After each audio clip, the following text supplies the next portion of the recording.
पालनावरून बाहेर उठवून टाकला तसं नाही होता का त्याचं थोडंसं माहिती सांगणं गरजेचं. ही माहिती तुम्हाला कुठल्याही कार्यक्रमामध्ये भेटत नाही.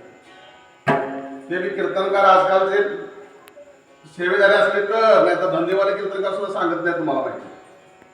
ही सांगतो. जयंती कोणाची केली जाते? देवाची. पुण्यतिथी साधूची. आपलं काय केलं जातं? महाळ घाटातून श्राद्ध केलं जातं.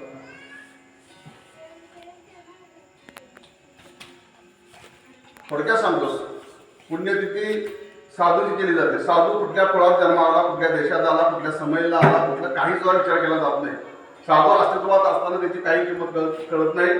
पण तो ज्या वेळेला शेवटला जातो त्यावेळेला तो दिवस पुण्यतिथी म्हणून साजरी केली जाते. देवाचा शेवट काय झाला याचा विचार कोणी करत नाही. अनेक रामाचा शेवट काय झाला, कृष्णाचा शेवट काय झाला, अनेक अवतारांचे शेवट काय झाला हे ग्रंथ वाचलेल्यांना माहिती आहे.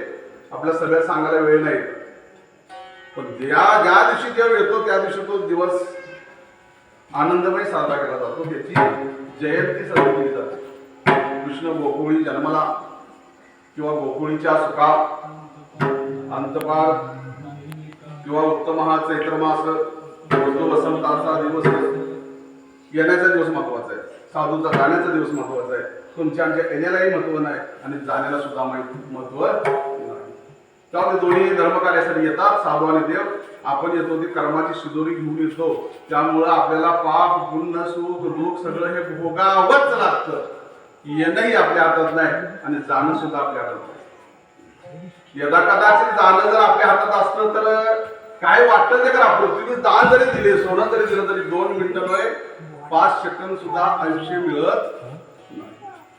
असं तर असतं तर निदान कमीत कमी मुलगी येईपर्यंत तरी थांबवलं असतं. थांबवतात पण काय थांबवतात? माणूस थांबवत नाही, ते मड थांबवतात. ही सोय अजून सुद्धा नाही. कारण येणं जाणं आपल्या हातामध्ये नाही. साधूचं येणं आपल्या त्यांच्या हातामध्ये जाणं सुद्धा आहे. आपला अवतार कार्य संपल्यानंतर ते निघून जातो.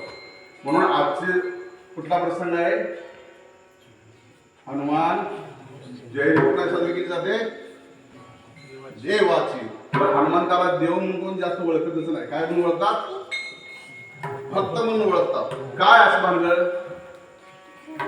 त्याची भानगड अशी आहे की 7 चिरंजीव आहेत. बळी, व्यास, नारद, अश्वत्थामा, विभीषण आणि हनुमंतराय. ते आले ते अजून गेलेले नाही. म्हणून हनुमंतराय आले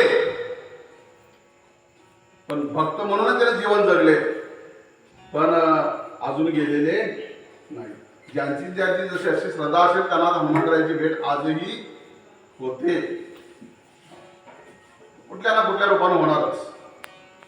मग म्हणून हनुमंताची पुण्यतिथी साजरी केली जात नाही, गेलेले नाहीत म्हणून जयंती साजरी केली जाते. पण अग्रगण्य कुठं मान असेल तर तो भक्ताचा आहे.